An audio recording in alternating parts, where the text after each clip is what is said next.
Hey, everybody, this is Holly from Holly's Pandorium, and this is a special episode.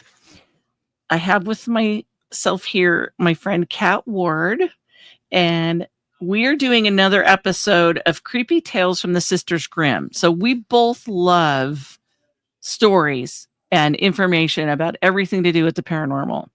And I was just talking to Kat, and I told her that lately I've heard a lot about rakes from different people, different sightings, very different locations, very different situations. And so I personally don't believe I've ever seen one myself, but there seems to be a lot of information about them. And very briefly, I just want to go over the term rake actually came from the 17th century. So there's this legend that rakes are all creepy pasta and totally phony baloney, but apparently that's not true.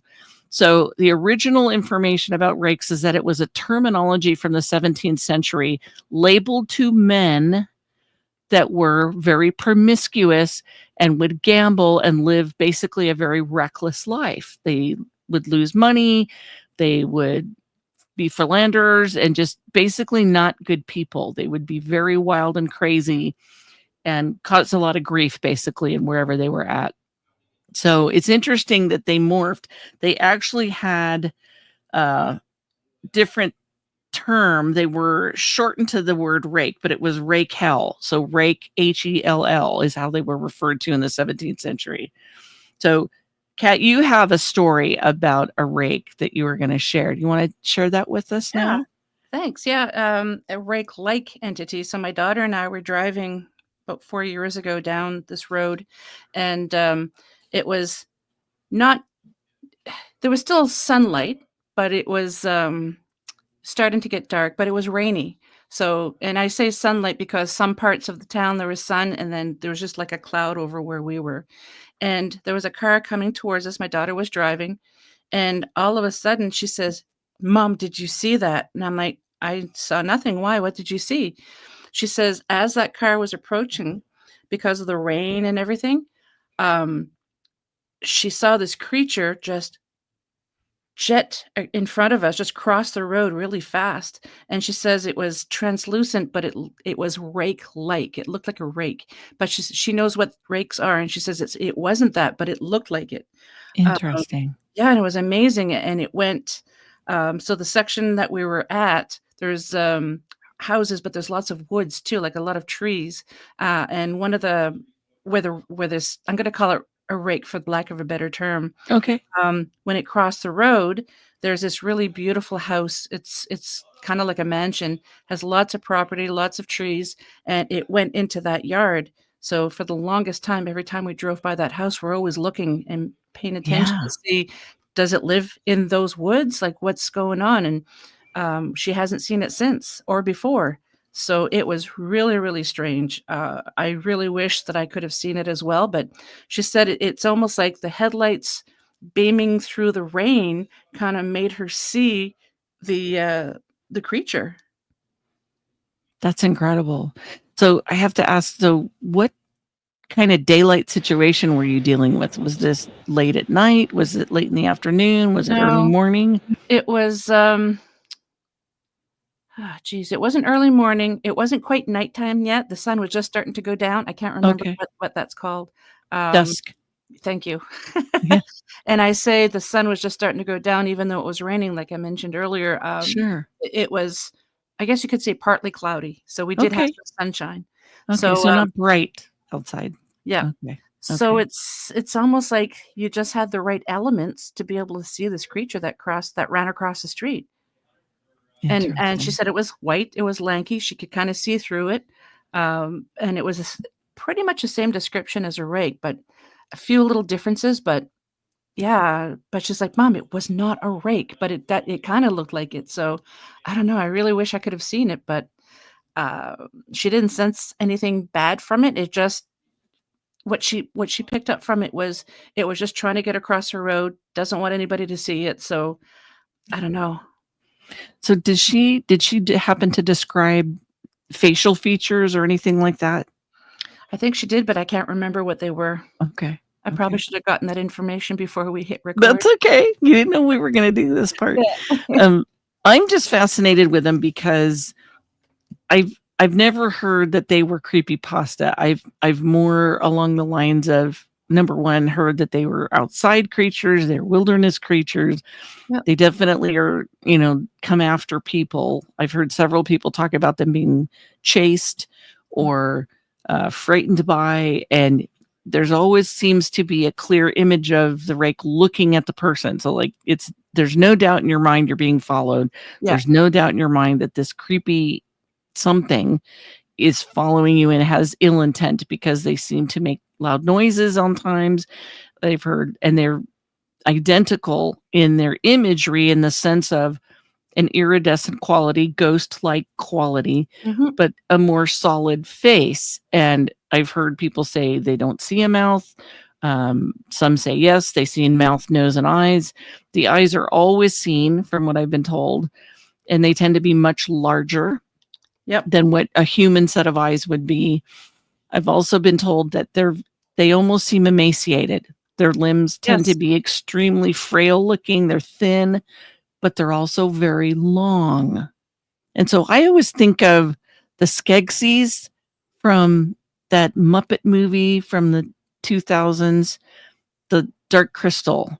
And so the Skeksis were these really long-legged creatures with these odd-shaped bodies, but a rake is much thinner in the torso than those. And so they have these very, very lanky-looking images, and they tend to run on all fours. I've never heard of one standing up.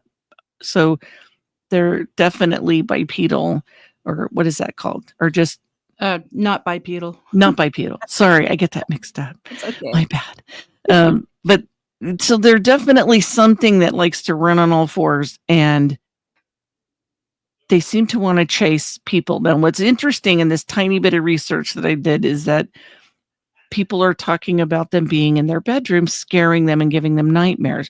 That's a new one to me. I have not heard eyewitnesses of that. I've more heard eyewitnesses of along the lines of wilderness sightings, outside forest, dark roads, dark trees. I have heard backyards. Oh, okay. Or people looking out their window and they see it. But yeah, it's the first time I've heard that they were actually indoors. Right. So I heard one person talk about one running across them that was very tiny recently. And then another person recently that talked about them being 2 feet tall, which that's new to me. Yep. So most all of the sightings I've heard of from experiencers have been this very large creature. So that makes me curious, are there different types of rakes? Are they different creatures? They have very similar resemblances in their form as far as their limbs and their appearance and color and face and all that.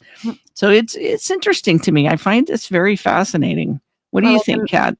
Like I mentioned earlier, maybe it's a baby rake.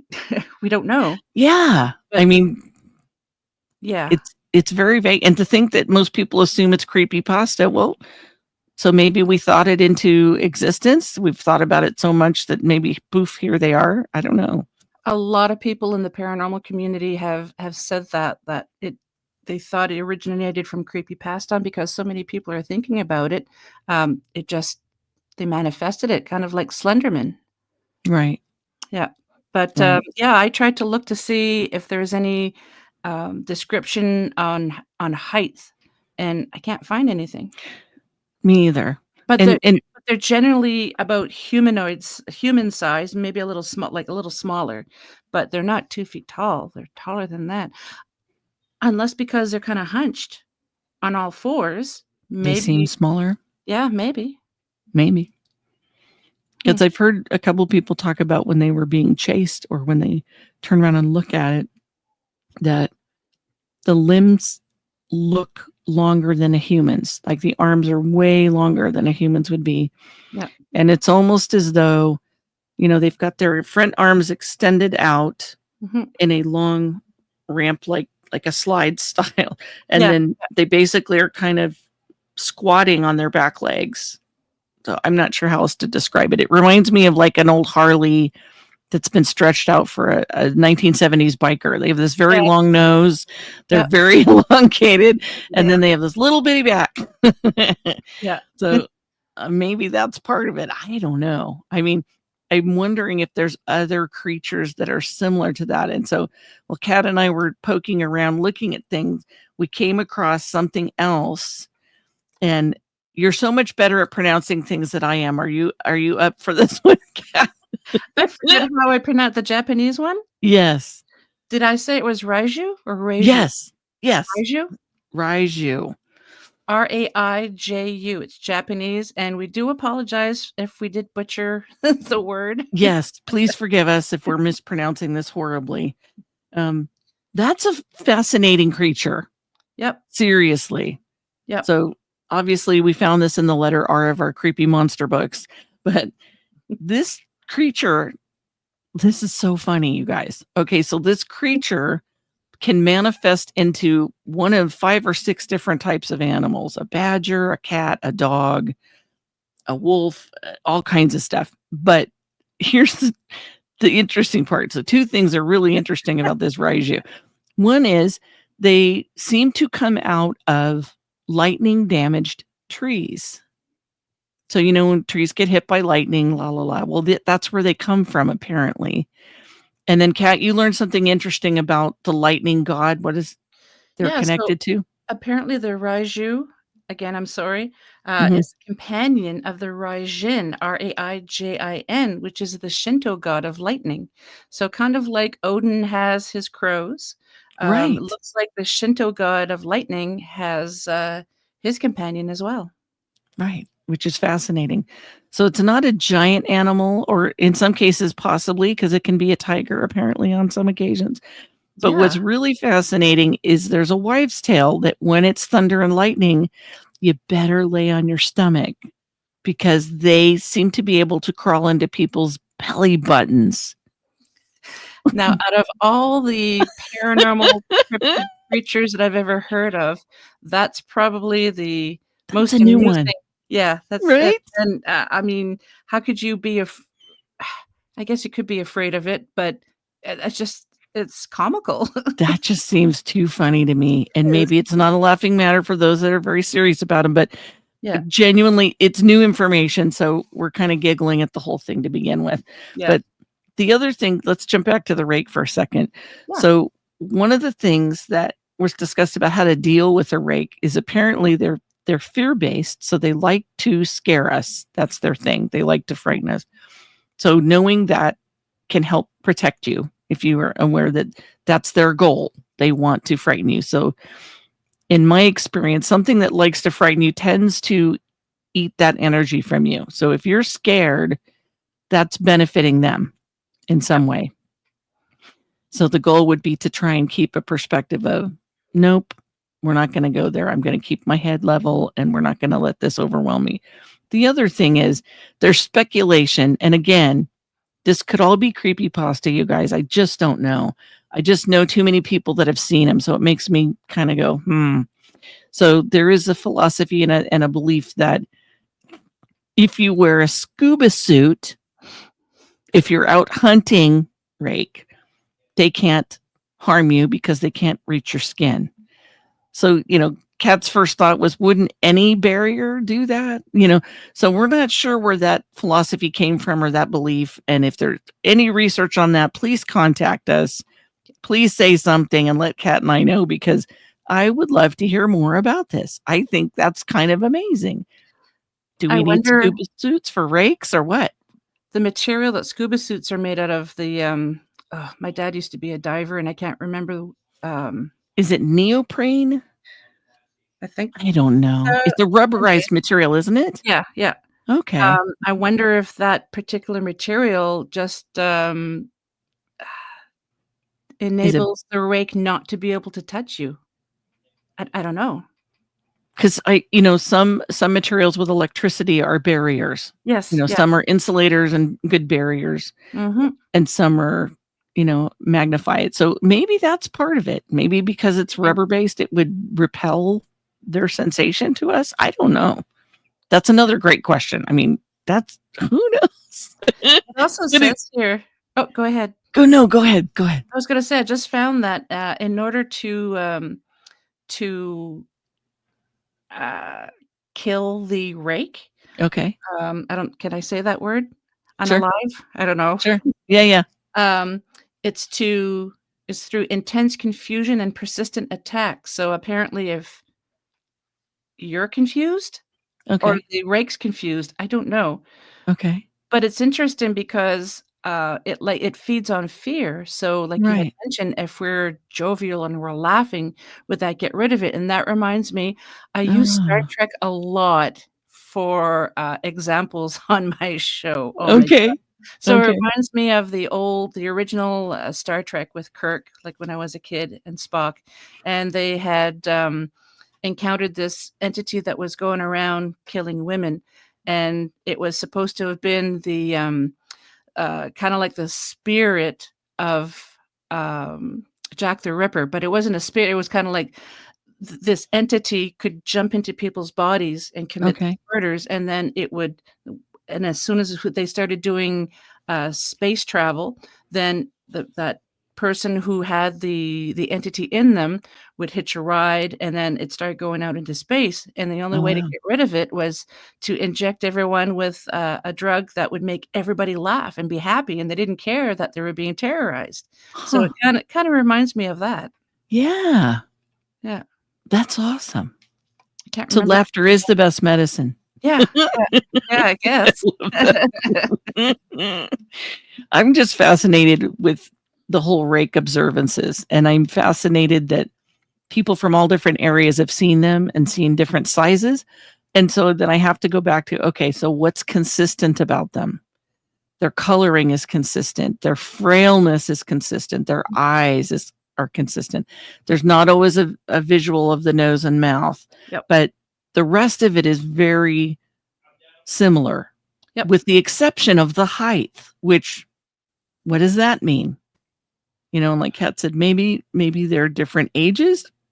Pardon me.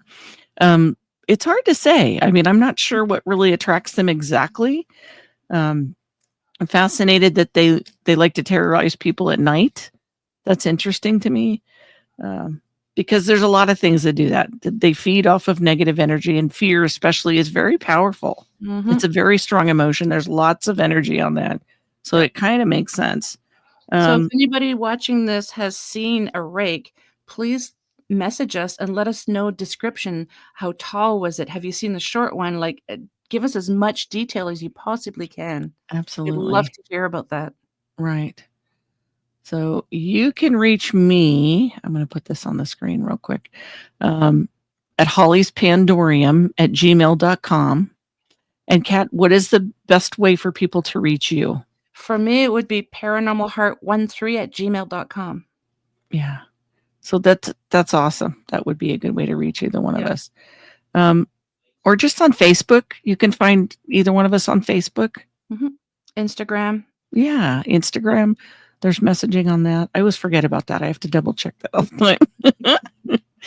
um, I think it's fascinating. So I appreciate all of this information, and I would love to hear more because clearly there's not enough information on them. Yep. And I'd love to know if anyone's gone out hunting them and actually looking for them.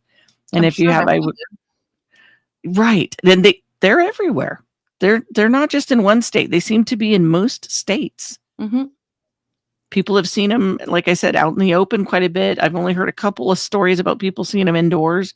Mhm. So I'm fascinated with them, and I love that the actual terminology came from actual people in the 17th century, and Yeah, it was not related to something creepy. It was just an unfortunate soul that had some bad habits. yeah.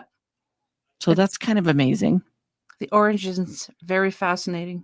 Right? Right. It's very interesting. Yep. And the ratio is definitely a wow. The whole belly button thing. What do you guys think? Is the idea of something creepy, scary getting to you through your belly button sound like you need to pay attention to that, or are we going to have a good laugh at that? I don't know. I still think it's funny. I may sleep on my stomach during thunderstorms just because. 'Cause you never know. Just because I've got that in my head, so I don't want to dwell on negativity, but my brain's gonna go, what about, oh yeah, roll over quick. Yeah. It's funny. I'm sorry. I don't mean to offend anyone's, No. mythology Or or anything like that. sensibilities. We gotta laugh a little bit, you guys, because some of this stuff is very terrifying, and I would Yes, much rather be informed and giggle a little bit, because there's times that you can't laugh. There's times that things become very scary and uncomfortable, and definitely, yeah, that's what we wanna do. We wanna inform and entertain both. So that's what the giggling's for, you guys, so please don't mind us. We're just a couple of girls having fun. for sure we are. Definitely, definitely. Well, I think that's about all we had for now, you guys, but we will definitely be back with some more. What did we call this? Creepy stories by the Sisters Grimm. Yes, because we love our creepy stories. They're amazing. We do. So thank you, Kat Ward, for coming on and visiting. I love Thank you, getting Holly, to for chat with you. me And too. this is Holly Jordan from Holly's Pandorium saying thank you very much for listening or watching or both. Please hit like, please hit subscribe. It's free. It doesn't cost you anything. We're not going to send you messages. You're not going to get emails from us. It just brings the episodes back up so that people can see it more regularly. That's all it does. If you don't want to watch, don't watch. But for those that are interested in this type of content, it's helpful for them to find us. So we Sure is. appreciate it. And I'm Kat Ward. Much love to you all. Yes. Thank you so much. Thank you.